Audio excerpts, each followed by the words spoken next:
آپ کی بیوی ماں بننے والی ہے۔ ڈاکٹر کی بات پر کاظم شاہ پتھر ہوا تھا، جبکہ باقی سب منہ پر ہاتھ رکھ گئے تھے۔ وہ دلہن بنی گھنٹہ بھر پہلے ہی تو رخصت ہو کر کاظم شاہ کے کمرے میں آئی تھی۔ پورے خاندان کی سب سے معصوم اور شریف لڑکی تھی۔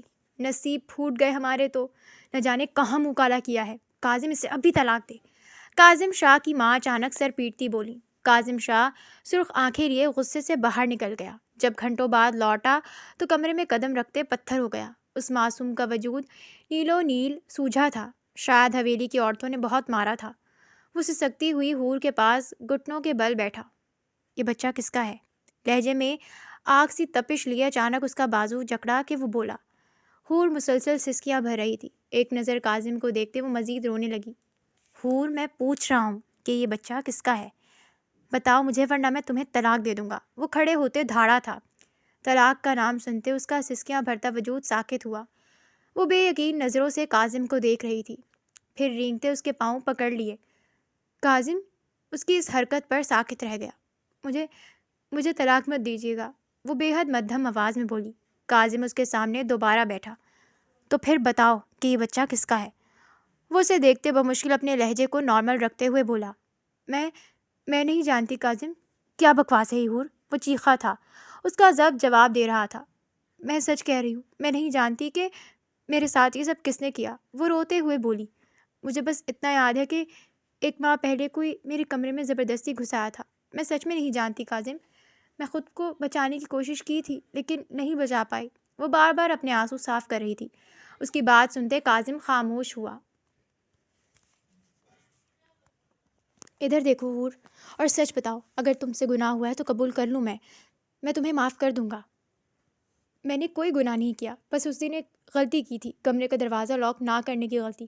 اگر آپ کو یقین نہیں ہے تو میں اپنے اللہ کی قسم اٹھانے کو تیار ہوں، لیکن اس سب میں میری کوئی غلطی نہیں۔ میں تو یہ بھی نہیں جانتی کہ یہ سب کس نے کیا ہے۔ کاظم کو اب بھی اس پر یقین نہیں آ رہا تھا۔ تو تم سچ کہہ رہی ہو؟ حور نے روتے سر اس بات میں ہلایا۔ حور بیبی، تم یہ کہنا چاہ رہی ہو کہ میری حویلی میں کوئی باہر سے آیا اور تمہارے ساتھ زبردستی کرتے چلا بھی گیا اور کسی کو کانوں کان خبر بھی نہیں ہوئی؟ کاظم، میں سچ کہہ رہی ہوں، میں سچ میں کچھ نہیں جانتی۔ میری حویلی اس علاقے کی سب سے محفوظ جگہ ہے اور تم کہہ رہی ہو کہ یہاں اس حویلی میں رہتے کسی نے تمہارے ساتھ ایسا کیا؟ وہ اسے گھورتے بولا۔ حور خاموش ہو گئی۔ وہ شروع سے جانتی تھی کہ کوئی اس کی بات کا یقین نہیں کرے گا۔ میں اپنے بابا کی قسم اٹھاتے کہہ رہی ہوں کہ میں نے سب سچ کہہ رہی ہوں۔ وہ کاظم کو دیکھتے اسے یقین دلانے کی کوشش کرتے بولی۔ اس کی بات سنتے وہ چپ ہوا۔ اتنا تو سب جانتے تھے کہ حور کو اپنے بابا بہت عزیز تھے، وہ ان کی جھوٹی قسم نہیں کھائے گی۔ حور، علی شاہ، اس حویلی میں بس 5 مرد ہیں، داجی، میرے بابا، چچا جان، میں اور ریحان۔ اب بتاؤ کہ ان میں سے کون تمہارے ساتھ ایسا کر سکتا ہے؟ میں یا ریحان؟ یا پھر تمہیں لگتا ہے کہ کسی بڑے نے ایسا کیا ہے؟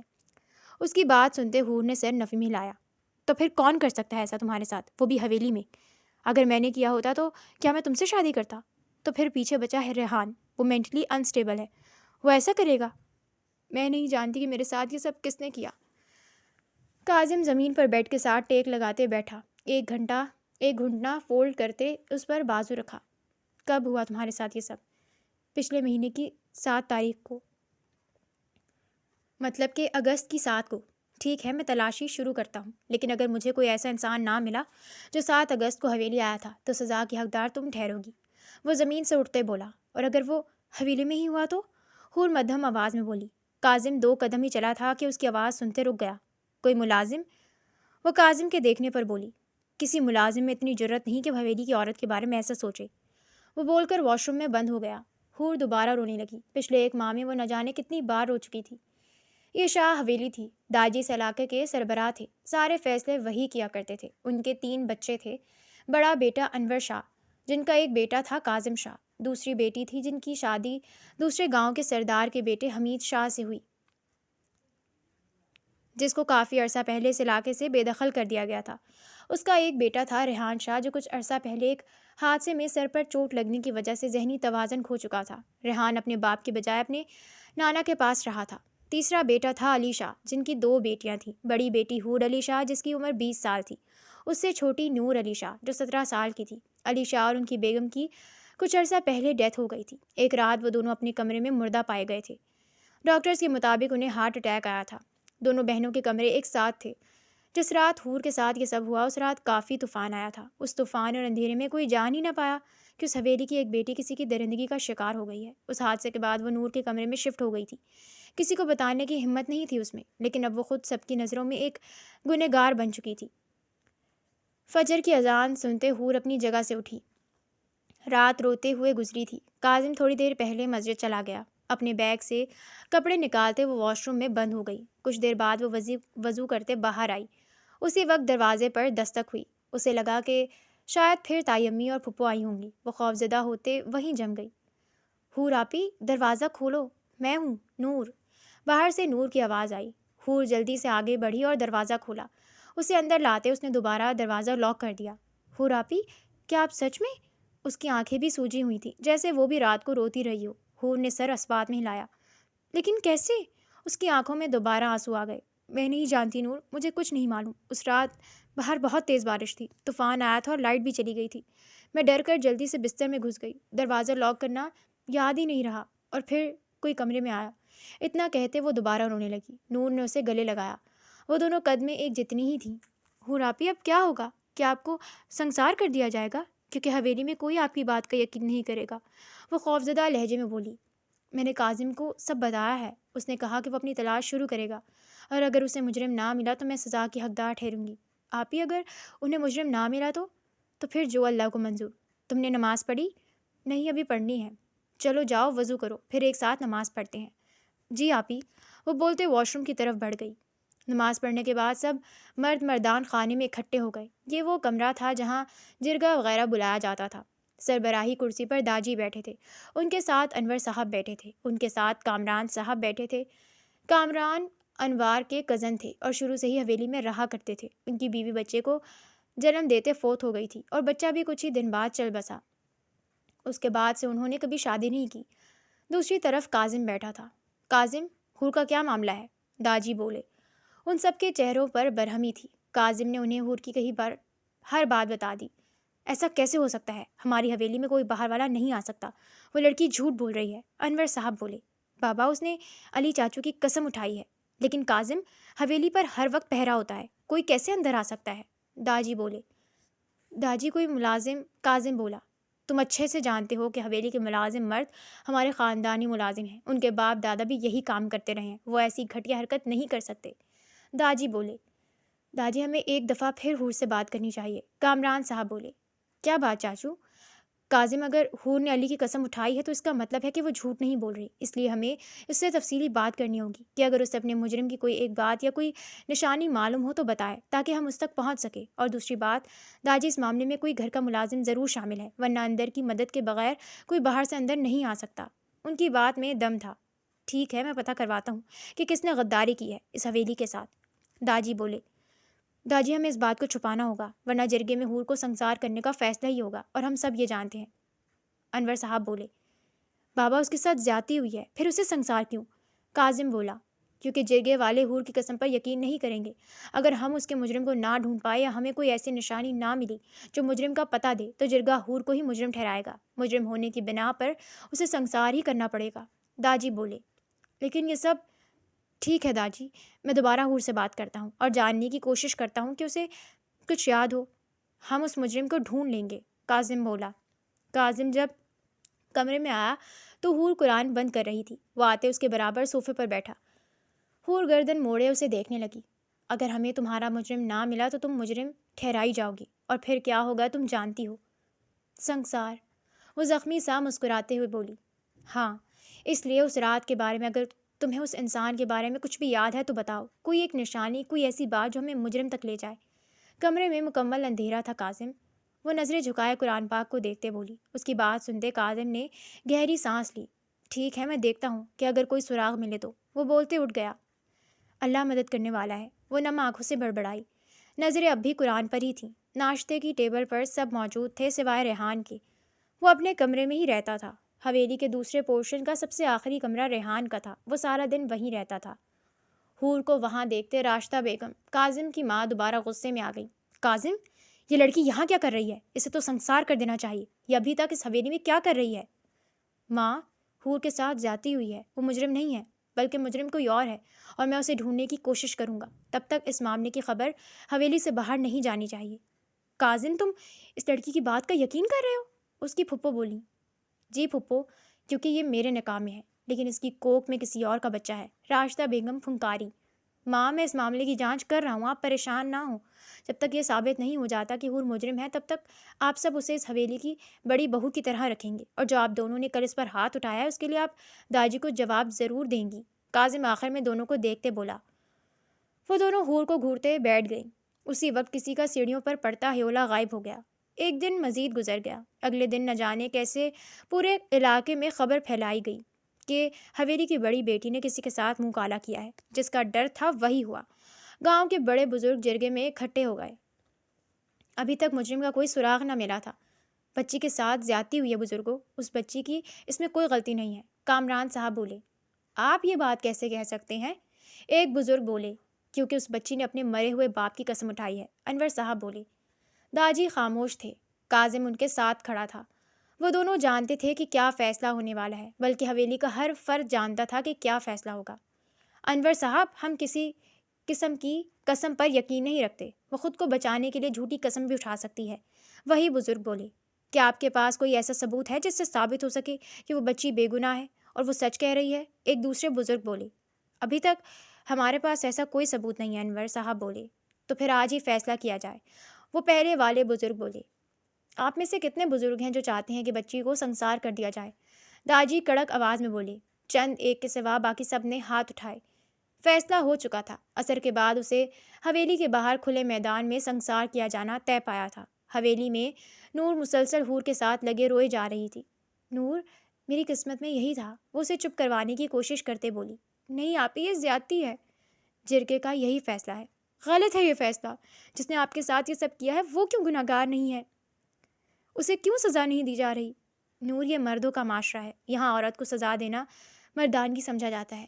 اس لیے تو میرے مجرم کو ڈھونڈنے کے بجائے مجھے مجرم بنایا گیا، تاکہ ان مردوں کی شان میں کوئی کمی نہ آئے۔ لیکن تم پریشان نہ ہو، میں اپنی قسمت کا لکھا قبول کر چکی ہوں۔ میری زندگی بس اتنی ہی تھی۔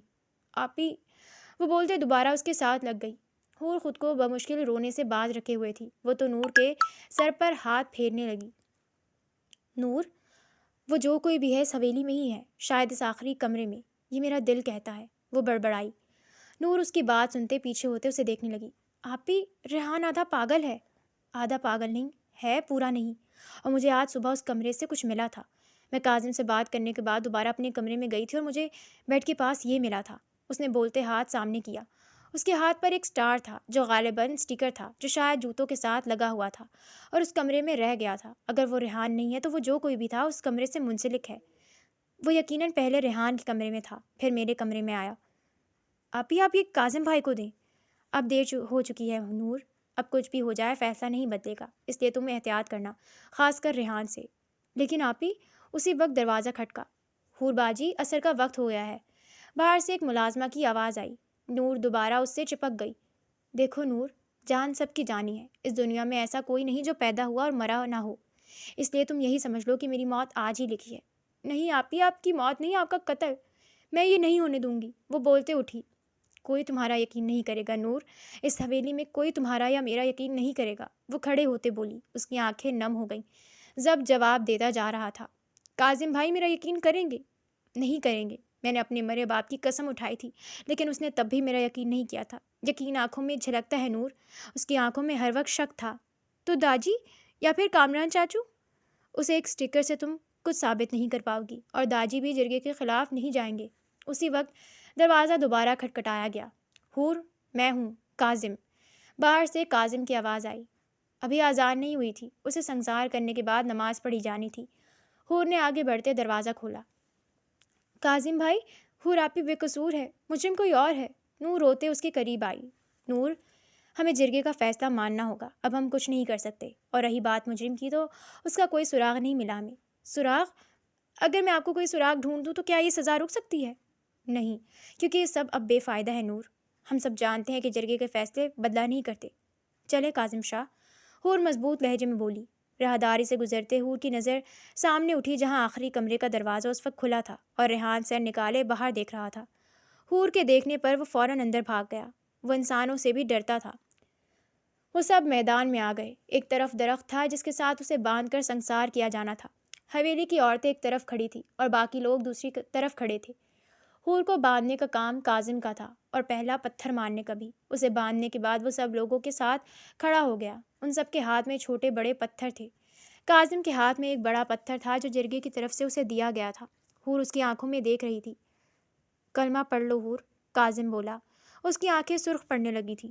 حور نے آنکھیں بند کرتے کلمہ پڑھا۔ پہلا پتھر کاظم نے مارا تھا۔ اسے ایک جگہ کھڑے دیکھ ایک آدمی آگے آیا۔ کاظم سائیں، آپ پہلا پتھر ماریں، پھر ہی باقی سب بھی ماریں گے۔ میں یہ فریضہ آپ کو دیتا ہوں۔ اس نے وہ پتھر اس آدمی کو دے دیا۔ نہیں سائیں، پہلا پتھر باپ، بھائی یا شوہر کی طرف سے ہوتا ہے۔ اس لڑکی کا باپ اور بھائی تو ہے نہیں، اس لیے آپ کو ہی پہلا پتھر مارنا ہوگا۔ وہ اسے پتھر واپس پکڑاتے بولا۔ حور آنکھیں کھولے اسے ہی دیکھ رہی تھی۔ کاظم نے گہرا سانس لیتے پتھر پھینکا جو اس کے پاؤں کے قریب زمین پر گرا۔ اس کے ساتھ ہی باقی لوگوں نے پتھر مارنے شروع کر دیے۔ نور چیختے آگے بڑھنے کی کوشش کر رہی تھی لیکن اسے حویلی کی عورتوں کو پکڑ کر رکھا تھا۔ کچھ ہی پل بعد حور کا جسم بے جان ہو گیا۔ سب کو ہاتھ کے اشارے سے روکتے کاظم آگے بڑھا۔ اس کے گردن پر ہاتھ رکھتے اس نے محسوس کرنا چاہا، پھر ناک کے پاس انگلی رکھتے سانس چیک کی، پھر کلائی پکڑتے چیک کرنے لگا۔ پھر وہ پلٹا۔ سب اس کی طرف منتظر نظروں سے دیکھ رہے تھے۔ یہ لڑکی مر چکی ہے۔ اس کے بولتے ہی سب شکر کرتے پلٹ گئے۔ روتی تڑپتی نور زمین پر بے جان سی گر گئی۔ حویلی کی عورتیں بھی واپس پلٹ گئیں۔ میدان خالی ہوتے ہی کاظم پلٹا اور جلدی سے حور کو کھولنے لگا۔ سنسار کرنے کے بعد اس عورت کو یوں ہی دفنا دیا جاتا تھا اور کوئی اس کا جنازہ بھی نہیں پڑھاتا تھا۔ کھولتے اس نے ایک بار پھر گردن پر ہاتھ رکھتے اس کے زندہ ہونے کی تسلی کی اور اسے اٹھاتے گاؤں سے باہر چل پڑا جس طرف قبرستان تھا۔ قبرستان داخل ہوتے وہ کچھ لوگوں کی طرف بڑھا۔ سب تیار ہے؟ جی سائیں، میں حور بیگم کو ہاسپٹل لے جاؤں گا، آپ یہیں رہو ورنہ سب کو شک ہو جائے گا۔ ٹھیک ہے، اور احتیاط سے، وہ اسے ایک ٹرالی میں ڈالتے بولا۔ قبرستان میں دوبارہ جنازہ گاہ بنایا جا رہا تھا، اس لیے کسی کو شک نہ ہو۔ وہ حور کو ٹرالی میں ڈالتے لے جانے والا تھا۔ وہ آدمی سر ہلاتے ٹرالی لیے چلا گیا اور کاظم خالی قبر پر مٹی ڈالنے لگا۔ کچھ دیر بعد ٹریکٹر چلنے کی آواز آئی۔ اس ٹریکٹر کی ٹرالی میں ہی باقی کے سامان کے ساتھ حور کی ٹرالی بھی تھی۔ قبر پر مٹی ڈالنے کے بعد وہ قبرستان سے باہر نکلا۔ باہر ریحان کھڑا تھا۔ ریحان 24 سالہ لڑکا تھا، کاظم سے 2 سال چھوٹا۔ تم یہاں کیا کر رہے ہو؟ وہ حیران ہوا۔ کون مرا؟ وہ پاگلوں کی طرح ہاتھ مروڑتے بولا۔ حور مری ہے۔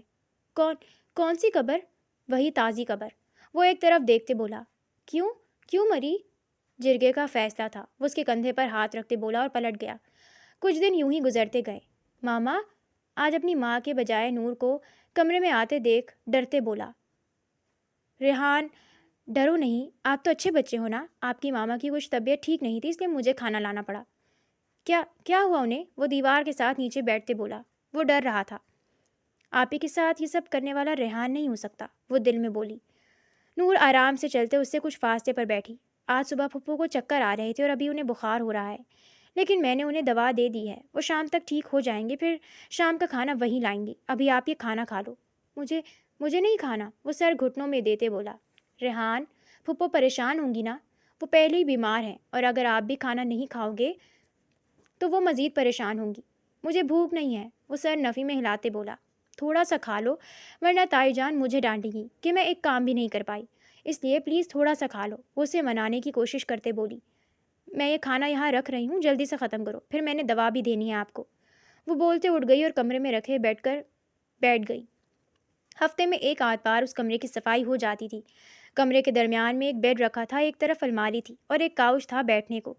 کمرے میں تقریباً ہر جگہ کاغذ بکھرے ہوئے تھے، اس کے ساتھ کچھ سٹار جیسے سٹیکرز بھی گرے ہوئے تھے۔ آپ کھانا کھاؤ، تب تک میں آپ کا کمرہ صاف کرتی ہوں، وہ ریحان کو دیکھتے بولی اور کاغذ سمیٹنے لگی۔ ریحان اسے کچھ پل دیکھتا رہا، پھر کھانا کھانے لگا۔ کچھ دیر بعد کاغذ سمیٹتے وہ بیڈ پر بیٹھ گئی۔ ریحان آپ کی دوائیاں کہاں ہیں؟ مجھے نہیں کھانی کڑوی دوائی۔ دوائی کڑوی ہے لیکن ضروری بھی تو ہے نا، وہ اٹھتے سائڈ ڈراور چیک کرتے بولی۔ وہاں کچھ پیپرز رکھے تھے، انہیں اگنور کرتے وہ دوسرا ڈراور چیک کرنے لگی، وہ بھی خالی تھا۔ پھر گھومتے وہ دوسری طرف کی سائڈ پر آئی اور ڈراور چیک کرنے لگی۔ پہلی ڈراور میں اسے میڈیسن مل گئی۔ وہ بیڈ پر بیٹھتے دوائیاں دیکھنے لگی۔ ریحان کھانا کھاتے اسے ہی دیکھ رہا تھا۔ دوپہر والی دوائیاں نکالتے اس نے باقی دوائیاں واپس ڈراور میں رکھ دیں۔ وہ اب ریحان کو دیکھتے انتظار کرنے لگی تھی۔ کچھ دیر بعد اس نے کھانے کی ٹرے دور دھکیل دی۔ نور ایک ہاتھ میں دوائیاں لیتے دوسرے میں پانی کا گلاس پکڑتے ریحان کے سامنے بیٹھی۔ اب اچھے بچوں کی طرح یہ سب کھاؤ، وہ ہاتھ آگے کرتے بولی۔ مجھے نہیں کھانی، دوائی کڑوی ہے، لیکن اس سے آپ کی طبیعت ٹھیک رہتی ہے نا، اس لیے ضروری ہے۔ کچھ پل اسے دیکھتے رہنے کے بعد ریحان نے میڈیسن کھا لی۔ اسے پانی کا گلاس پکڑاتے وہ اٹھ گئی۔ آپ پریشان نہ ہونا، رات کا کھانا پھپھو ہی لائیں گی، وہ بولتے چلی گئی۔ ریحان اسے جاتا دیکھتا رہا۔ اگلے دن پھپھو کی طبیعت بگڑ گئی تھی، اس لیے انہیں ہاسپٹل لے جایا گیا تھا۔ گھر میں اس وقت اکیلی نور ہی تھی۔ وہ اپنے کمرے میں بیٹھی بال کھولنے لگی تھی جب اس کی نظر اپنی گردن پر پڑی۔ خالی گردن دیکھتے وہ چونکی، گردن پر ہاتھ مارتے چیک کرنے لگی، لیکن اس کا لاکٹ کہیں گر چکا تھا۔ وہ اپنا کمرہ چیک کرنے لگی لیکن لاکٹ نہ ملا۔ وہ صبح سے جہاں جہاں گئی تھی وہاں دوبارہ دیکھنے لگی لیکن لاکٹ نہ ملا۔ پھر ایک خیال آنے پر وہ ریحان کے کمرے کی طرف بڑھی۔ ریحان اس وقت کروٹ لیے سو رہا تھا۔ وہ خاموشی سے دروازہ کھولتے اندر داخل ہوئی۔ احتیاطاً دروازہ کھلا ہی چھوڑ دیا۔ پھر وہ خاموشی سے کمرہ چیک کرنے لگی۔ بیڈ کے پاس نظریں دوڑاتے وہ بیٹھی اور ڈرار کھولنے لگی۔ اسی وقت ریحان نے کروٹ بدلتے آنکھیں کھولیں۔ نور کو کمرے میں دیکھتے وہ فوراً اٹھ بیٹھا۔ اس کے چہرے پر خوف واضح تھا۔ ریحان ڈرو نہیں، میرا لاکٹ نہیں مل رہا، بس وہی ڈھونڈ رہی ہوں۔ پورا گھر دیکھ چکی ہوں لیکن میرا لاکٹ نہیں مل رہا، وہ روحاں سی ہوتی بولی۔ وہ لاکٹ اس کے لیے بہت خاص تھا۔ لاکٹ؟ ریحان بولا۔ ہاں، وہ گلے میں پہنتے ہیں، پتہ نہیں کہاں گر گیا ہے۔ اس کی بات سنتے ریحان نے جلدی سے اپنے تکیے کے نیچے سے ایک لاکٹ نکالا۔ یہ؟ وہ سامنے کرتے بولا۔ لاکٹ دیکھتے اس کی سانس میں سانس آئی۔ میں یہی ڈھونڈ رہی تھی، وہ بولتے گھومتے اس کی طرف آئی، پھر ہاتھ آگے بڑھایا۔ ریحان نے وہ لاکٹ اسے دے دیا۔ کہاں سے لیا؟ وہ لاکٹ کی طرف اشارہ کرتے بولا۔ نور بے اختیار مسکرائی۔ کسی نے دیا ہے۔ وہ لاکٹ کو ہاتھوں میں کسی قیمتی شے کی طرح پکڑے ہوئے تھی۔ کس نے؟ کسی کو بتاؤ گے تو نہیں؟ وہ بولی۔ ریحان نے سر نفی میں ہلایا۔ ایک لڑکا ہے دوسرے گاؤں کا، اس نے مجھے کالج جاتے دیکھا تھا، پھر مجھے یہ لاکٹ دیا اور کہا کہ جب میں 18 کی ہو جاؤں گی تو وہ اپنا رشتہ بھیجے گا۔ اگلے ہفتے میں 18 کی ہو جاؤں گی، پھر میری اس سے شادی ہو جائے گی۔ ریحان نے سر ہلایا۔ مطلب ایک ہفتے بعد تمہاری شادی ہے؟ نہیں نہیں، ابھی نہیں، ابھی تو وہ رشتہ لائے گا پھر شادی ہوگی۔ کیا نام ہے اس کا؟ مجھے دکھاؤ گی اسے؟ نام اس کا سلطان ہے اور اس کی کوئی تصویر نہیں ہے میرے پاس۔ ہم کبھی کبھی ہی ملتے ہیں، ملتے بھی کہاں، بس دور سے ایک دوسرے کو دیکھتے ہیں۔ ریحان نے مسکراتے تالیاں بجائیں۔ کسی کو بتانا مت ورنہ گھر میں مسئلہ ہو جائے گا۔ میں نہیں بتاؤں گا۔ ٹھیک ہے، وہ بولتے جانے لگی جب وہ پلٹی۔ ریحان، آپ نے رات کو دوائی نہیں کھائی تھی؟ کھائی تھی، تو پھر وہاں ایک گولی کیوں رکھی ہوئی ہے؟ وہ بیڈ کے دوسری جانب اشارہ کرتے بولی۔ اپنی چوری پکڑے جانے پر ریحان نے سر جھکا لیا۔ دوائیاں کڑوی ہوتی ہیں لیکن ہمارے بھلے کے لیے ہوتی ہیں، اس لیے آئندہ کے بعد دوائی پھینکنا مت، بلکہ میں پھپھو کو بھی کہوں گی کہ جب تک آپ دوائی نگل نہ لو وہ جایا نہ کریں۔ امی کو مت بتانا، وہ ماریں گی۔ پھر وعدہ کرو کہ آئندہ کے بعد دوائی پھینکو گے نہیں۔ وعدہ۔ اور یاد رکھنا، اچھے بچے وعدہ توڑتے نہیں ہیں، وہ ہلکا سا مسکراتے ہوئے بولی۔ ریحان نے سر اسبات میں ہلایا۔ پھر نور واپس اپنے کمرے میں آ گئی۔ ہاسپٹل کے اس پرائیویٹ روم میں حور لیٹی تھی۔ اس کے ہاتھ پر ڈرپ لگی تھی اور ماتھے پر پٹی بندھی تھی۔ اس کی طبیعت اب ٹھیک تھی۔ جب اسے ہاسپٹل لایا گیا تھا تب اس کی کنڈیشن بچہ ضائع ہونے کی وجہ سے کافی کرٹیکل ہو گئی تھی، لیکن اب وہ ٹھیک تھی۔ اسی لمحے کمرے کا دروازہ کھلا اور کاظم اندر داخل ہوا۔ اب کیسی طبیعت ہے؟ وہ اس کے پاس رکھی چیئر پر بیٹھتے بولا۔ ٹھیک ہوں، وہ مدھم آواز میں بولی۔ کہیں درد تو نہیں ہو رہا؟ نہیں، نرس نے پین کلر دی تھی، اب آرام ہے مجھے۔ اچھا، کچھ کھاؤ گی؟ نہیں، وہ سر نفی میں ہلاتے ہوئے بولی۔ کاظم، آپ نے مجھے کیوں بچایا؟ کیونکہ مجھے تم پر یقین تھا، تمہارے ساتھ غلط ہوا تھا، پھر تمہیں کیوں سزا ملتی، اس لیے مجھے پہلا پتھر نہیں مار سکے، لیکن میں تمہیں بچا بھی نہیں پایا۔ آپ مجھے بچا چکے ہیں کاظم، آپ کا احسان ہے مجھ پر۔ بیوی کو بچانا فرض تھا میرا۔ آپ کو کچھ پتہ چلا میرے مجرم کے بارے میں؟ مجھے کسی پر شک ہے۔ ریحان پر؟ حور کی بات سنتے کاظم حیران ہوا۔ مجھے بھی ریحان پر ہی شک ہے۔ جس دن مجھے سنسار کیا جانا تھا اس دن مجھے میرے کمرے سے ایک سٹیکر ملا تھا۔ اس حادثے کے بعد میں نور کے کمرے میں شفٹ ہو گئی اور کبھی اپنے کمرے میں نہیں گئی۔ میں اور نور اپنے کمروں کی خود صفائی کرتی ہیں، اس لیے کوئی ملازمہ بھی اس کمرے میں نہیں گئی تھی، لیکن ابھی مجھے پورا یقین نہیں ہے کہ وہ ریحان ہی تھا یا کوئی اور، یا تو وہ خود ریحان تھا یا پھر اس انسان کو ریحان جانتا ہے۔ حور بولی۔ میں ڈھونڈ لوں گا اسے، تم فکر نہ کرو۔ نور کیسی ہے؟ کیا اسے میرے زندہ ہونے کا علم ہے؟ نہیں، تمہارے زندہ ہونے کا علم صرف مجھے اور میرے ایک خاص آدمی کو ہے۔ نور کو بھی بتا دیں ورنہ وہ یوں ہی روتی رہے گی۔ ایک دفعہ تم ہاسپٹل سے ڈسچارج ہو جاؤ پھر بتاؤں گا اسے۔ ٹھیک ہے۔ اگلے 2 دن سکون سے گزرے جب حویلی میں پھر ہنگامہ برپا ہو گیا۔ پورے علاقے کو علم ہو گیا تھا کہ نور کا ساتھ والے کسی گاؤں کے لڑکے سلطان سے چکر ہے۔ آج پھر جرگہ بیٹھایا گیا تھا۔ کاظم وہاں نہیں تھا۔ کچھ ہی دیر بعد نور کو بلایا گیا۔ نور، کیا یہ افواہ سچ ہے کہ کسی گاؤں کے ایک لڑکے کے ساتھ تمہارا چکر ہے؟ داجی بولے۔ جی داجی، یہ سچ ہے۔ نور پورے اعتماد انداز میں بولی۔ اس کی بات سنتے جرگہ خاموش ہو گیا۔ نور کی بغاوت کی سزا ہے کہ اس کی شادی میرے پاگل پوتے ریحان سے ہوگی۔ لیکن داجی میں گھر سے نہیں بھاگی، بلکہ سلطان میرا رشتہ لائے گا، تو پھر بغاوت کیسی ہوگی؟ وہ احتجاجاً بولی۔ لڑکی، یہ بغاوت ہی ہے، اس لیے جرگے کا فیصلہ ہی مانا جائے گا۔ ایک بزرگ بولے۔ غلط فیصلہ کرتے ہیں آپ سب۔ پہلے میری بہن کے مجرم کو ڈھونڈنے کے بجائے اسے مجرم بنا دیا گیا، اور اب مجھے اس گناہ کی سزا دے رہے ہیں جو میں نے کیا ہی نہیں۔ تمہارا نکاح آج ہی دوپہر 12 بجے ریحان سے کیا جائے گا، داجی بولے۔ داجی، میں جرگے کا فیصلہ نہیں مانوں گی، وہ مضبوط لہجے میں ان کی آنکھوں میں دیکھتے بولی۔ سب معززین اس کی بات پر آگ بگولا ہو گئے۔ سردار، یہ لڑکی باغی ہو چکی ہے، اس لیے ابھی ہی نکاح کرتے ہیں۔ اس وقت صبح کے 9 بج رہے تھے۔ میرا پوتا کاظم کسی کام سے شہر گیا ہے، اس کے آنے کا انتظار کرنا چاہیے۔ سردار، کاظم سائی نے نکاح نہیں کروانا، اس لیے اگر اس کی سزا میں تغیر کی تو یہ لڑکی اپنی حد پار کر دے گی۔ دوسرے بزرگ بولے۔ میں اپنی حدود اچھے سے جانتی ہوں۔ ٹھیک ہے، نکاح خواہ کو بلایا جائے۔ داجی اس کی بات کاٹتے بولے۔ لیکن داجی، نور چیخی۔ بس نور، فیصلہ ہو چکا۔ میرا نکاح اپنی مرضی سے کر رہے ہیں آپ، لیکن یاد رکھیے گا سب کا جینا حرام کر دوں گی۔ اپنی بربادی اور میری بہن کے قتل کرنے کے جرم میں آپ سب کو قیامت کے روز پکڑوں گی میں۔ اے لڑکی، تمہاری بہن کوئی شریف لڑکی، وہ شریف ہی تھی، اس کے ساتھ زیادتی ہوئی تھی، اس کو کسی نے اپنی درندگی کا نشانہ بنایا تھا، لیکن آپ سب نے اس مجرم کو بچایا اور میری شریف بہن پر الزام لگاتے اسے سنگسار کر دیا۔ وہ ان کی بات کاٹتے روتے ہوئے بولی۔ اس کی بات سنتے سب چپ ہو گئے۔ داجی کے اشارے پر ایک ملازمہ آگے بڑھی اور نور کو کھینچتے لے جانے لگی۔ نکاح خواہ کو بلایا جائے، داجی بولے۔ کچھ ہی دیر بعد اس کا نکاح ریحان سے ہو چکا تھا۔ وہ بیڈ پر بیٹھی مسلسل رو رہی تھی۔ اس کے کمرے کا کچھ سامان جیسے صوفہ اور ڈریسنگ ٹیبل ریحان کے روم میں شفٹ کر دیا گیا تھا۔ ریحان صوفے پر بیٹھے اسے خوفزدہ نظروں سے دیکھ رہا تھا۔ نور، میں نے کسی کو نہیں بتایا، وہ خوفزدہ لہجے میں بولا۔ نور خاموشی سے روتی رہی۔ کچھ پل بعد پھپھو اس کے کمرے میں آئی۔ بد کردار، بے حیا لڑکی، اپنے شوہر کے سامنے اپنے عاشق کے لیے آنسو بہا رہی ہو؟ وہ اسے دیکھتے زہریلے لہجے میں بولی۔ ہاں، بہا رہی ہوں، کیا کر لیں گے آپ؟ وہ آنسو پوچھتے چیخی تھی۔ پھپھو نے آگے بڑھتے اسے تھپڑ مارنا چاہا، جب نور نے کھڑے ہوتے ان کا ہاتھ پکڑ لیا۔ مجھے حور آپی جیسا سمجھنے کی غلطی مت کیجیے گا، آپ ان پر ہاتھ اٹھا سکتی تھی لیکن مجھ پر نہیں۔ وہ ان کا ہاتھ جھٹکتے بولی۔ ہمت تو دیکھو اس لڑکی کی، وہ حیران ہوتے بولی۔ میری ہمت کی تو بات ہی مت کریں آپ، جائیں یہاں سے، ورنہ کچھ غلط بول دوں گی میں۔ وہ انہیں باہر کا راستہ دکھاتے بولی۔ میرے بیٹے کا کمرہ ہے یہ، لیکن اب میرا کمرہ ہے۔ بہت خوشی سے اپنے بیٹے کا نکاح مجھ سے کروایا ہے نا، دیکھیے گا ناک میں چنے نہ چبوائے تو میرا نام بھی نور علی شاہ نہیں۔ میں بھی دیکھتی ہوں کہ کیا کرتی ہو تم، میرے ساتھ یا میرے بیٹے کے ساتھ۔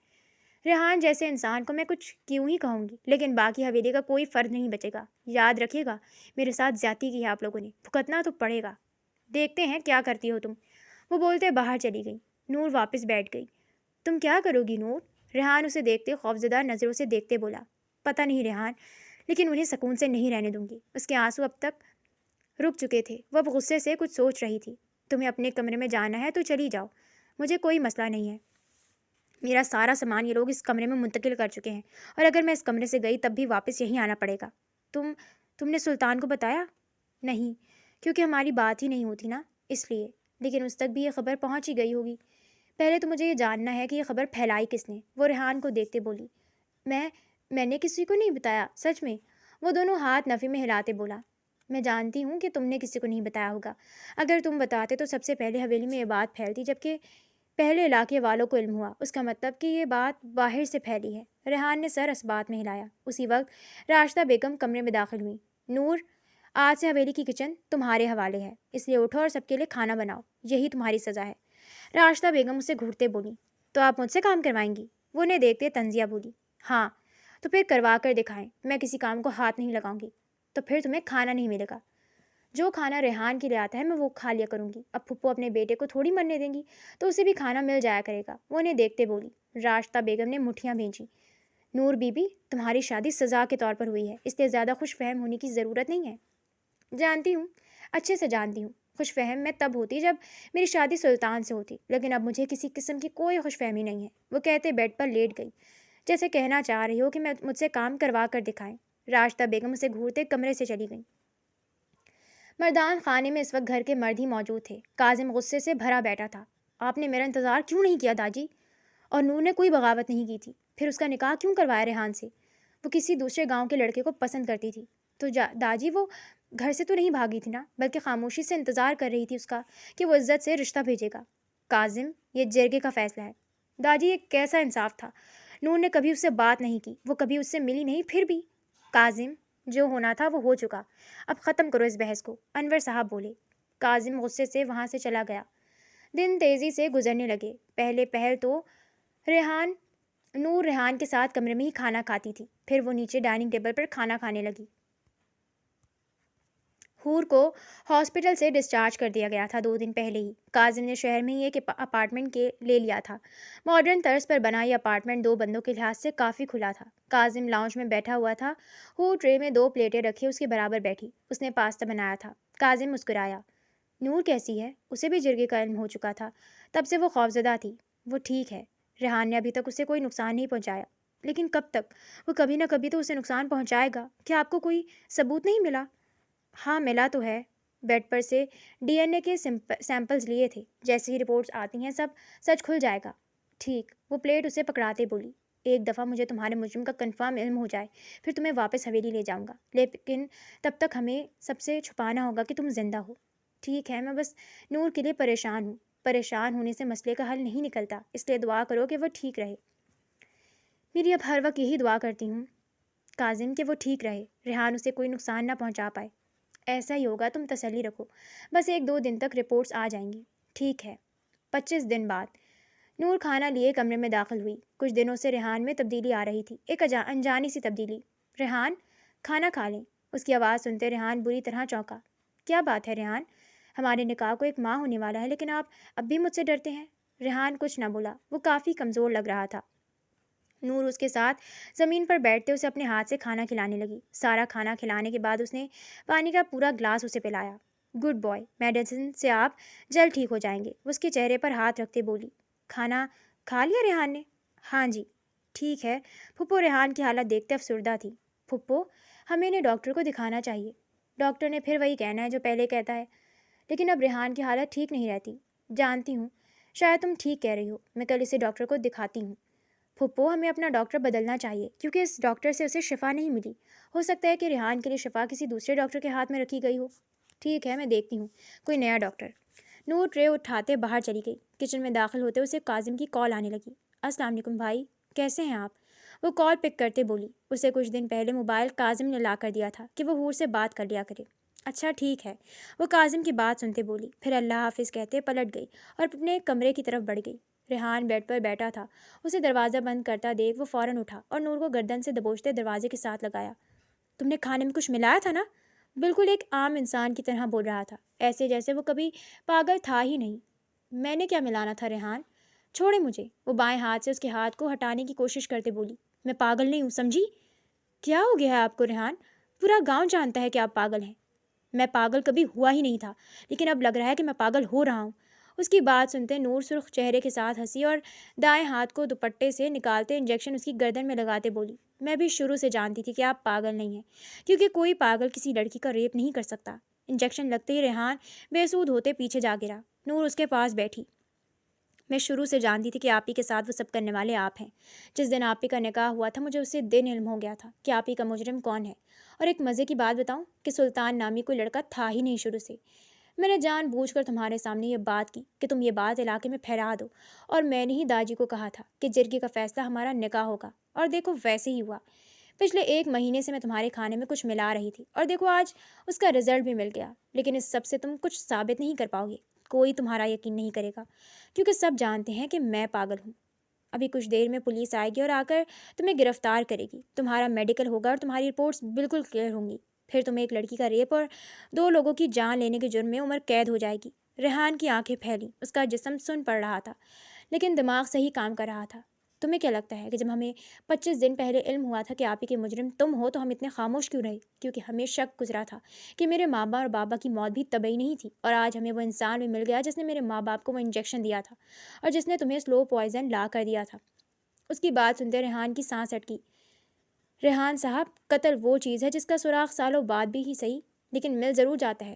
نور بولتے اٹھ کھڑی ہوئی اور الماری کی طرف بڑھی۔ پھر ریحان کا خفیہ لاکر کھولتے اس نے کچھ پیپرز نکالے۔ ارے واہ ریحان صاحب، تو ڈرگ ڈیلر بھی نکلے، وہ پیپرز دیکھتے بولی۔ ریحان نے سر نفی میں ہلایا۔ مت کرو نور، میں تمہارا شوہر ہوں، اس رشتے کا ہی خیال کر لو۔ شوہر ہونے سے پہلے تم میرے ماں باپ کے قاتل اور میری بہن کے مجرم ہو، سزا تو تمہیں ملے گی ہی۔